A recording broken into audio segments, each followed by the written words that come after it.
Hello, good morning students. Class 10th। आज हम बना रहे हैं वीडियो 3B। सब्जेक्ट हमारा संस्कृत और पार्ट फर्स्ट। तो हमने अब पिछले वीडियो में हमने इस पाठ के जो श्लोक थे उनका हिंदी अनुवाद, उनका सप्रसंग हिंदी अनुवाद, स्वर वाचन, शुद्धता से पढ़ना और उनका हिंदी अर्थ भावार्थ सहित मैंने आपको समझाया और आपको बेटा अच्छे से समझ भी आया होगा। तो आज हम इस पहले पाठ के जो अभ्यास प्रश्न हैं वो आज हम शुरू करेंगे। तो देखिए, अब आप इधर देख सकते हो ध्यानपूर्वक बेटा। तो यहाँ पर जो फर्स्ट क्वेश्चन है, जो यहाँ पर आपको दिख रहा है, फर्स्ट क्वेश्चन है। तो इसमें क्या लिखा है, शुरुआत में देखो पहले वस्तुनिष्ठ प्रश्नः। पहला क्वेश्चन इसमें कि निम्नलिखित पदों में संबोधन पद नहीं है, यानी जो पद दिए गए हैं इनमें संबोधन पद कौन सा नहीं है। भगवती, हे सरस्वती माँ, संबोधन है। सुर भारती, हे स्वर की देवी, ये भी संबोधन वाला है। वागीश्वरी, हे वाणी की देवी, ये भी संबोधन वाला है। मानस हंसे, मान सरोवर के हंस पर, तो ये वाला आंसर है। इसमें आंसर क्या है, ये बड़ा ई। तो यहाँ पर आपको ये लिखना है, यानी इस कोष्ठक के अंदर आपको बड़ा ई आंसर लिख देना है। इसके बाद दूसरा क्वेश्चन है अस्याम वंदनायाम आहत्य, कि इसकी वंदना में कि लगभग कितने संबोधन पदानि संति, संबोधन पद हैं।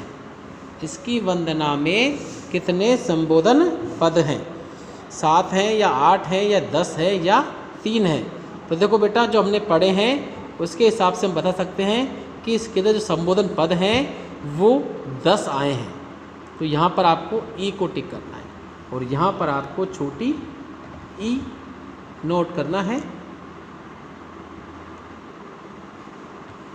इसके बाद में थर्ड क्वेश्चन है कि अस्याम गीत्याम, इस गीत में कस्या, किसकी, वंदना यानी पूजा, विधीयते की गई है। यहाँ पर किसकी पूजा की जा रही है बेटा, वाग्देव्या वाणी की देवी की, दुर्गाया दुर्गा की, भारत मातु भारत माता की, ललित कलाया या ललित कला की। बताइए बेटा। तो इसमें अब पता है कि हम वाणी की देवी की यानी माँ सरस्वती की पूजा कर रहे हैं, वंदना कर रहे हैं। तो यहाँ पर आंसर क्या हुआ, वाग्देव्या ए। तो कोष्टक में क्या आएगा बेटा, यहाँ पर भी ए आएगा। ठीक है जी। इसके बाद में फोर्थ क्वेश्चन है इसका, वागीश्वरी इत्यत्र संधि विच्छेद अस्ति। वागीश्वरी में यहाँ संधि विच्छेद क्या है, कौन संधि विच्छेद लगेगा इसमें। तो यहाँ पर देखो वाग प्लस ईश्वरी, वाग प्लस ईश्वरी, वागी प्लस श्वरी और वागी प्लस ईश्वरी। तो यहाँ पर देखो वागी ग आ रहा है। ग कौन सा वर्ण है, तीसरा वर्ण। और तीसरा वर्ण आपको पता है कौन कब होता है, जश्व संधि में होता है।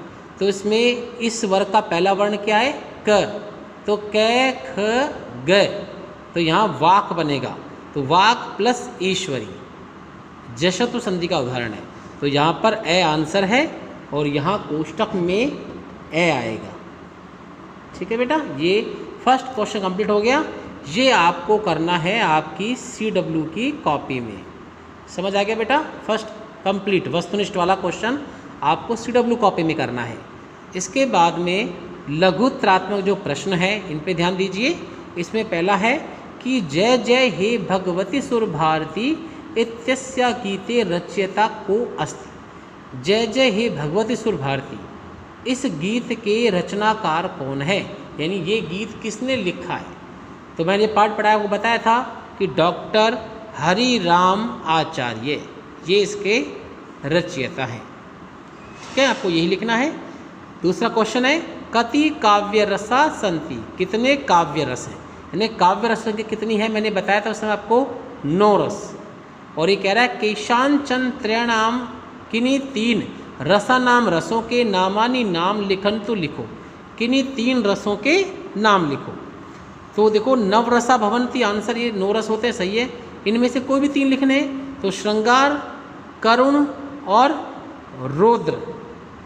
रौद्र के बाद विसर्ग लगा सकते हो, च एते त्रय रसा। अभी यहाँ पूरा मिला के ये इसका विस्तृत रूप लिखा हुआ है, इसको मैं शॉर्ट में यानी सरल लिख देता हूँ। आपको यहाँ लिखना कैसे, इसको रौद्र लिखना है, विसर्ग लगाना है, फिर च लिखना है और फिर एते लिखना है। ठीक है बेटा, ये जो अंडरलाइन है ना, इसको मैंने शॉर्टकट में लिख दिया इस प्रकार। ये ऐसे लिखना है, ये इस पूरे लिखे को मिला रखा था, तो आप ऐसे लिख सकते हो कि नवरस भवन्ति श्रृंगारे करुणे रौद्रे च एते त्रय रसाः। तो ये हो गया आंसर। इसके बाद तीसरा क्वेश्चन है मानस हंस इति अस्य किम अर्थद्वयं कर्तुं शक्यते। मानस हंस, इसके 2 अर्थ कौन कौन से हम कर सकते हैं, लिख सकते हैं। तो आंसर देखो, मान सरोवरस्थे हंसे, हंस यानी मान सरोवर में स्थित हंस पर। ठीक है बेटा, एक तो ये वाला है, एक मानस रूपे हंस यानी हृदय रूपी हंस पर। तो आप ये दोनों आपको लिखने हैं। इसके बाद बेटा इसके बाद जो इसका लास्ट क्वेश्चन है लघुत्रात्मक का, जो इसमें दिया है कि सित पंकज इत्यस्य पर्याय शब्द त्रयम लिखन्तु।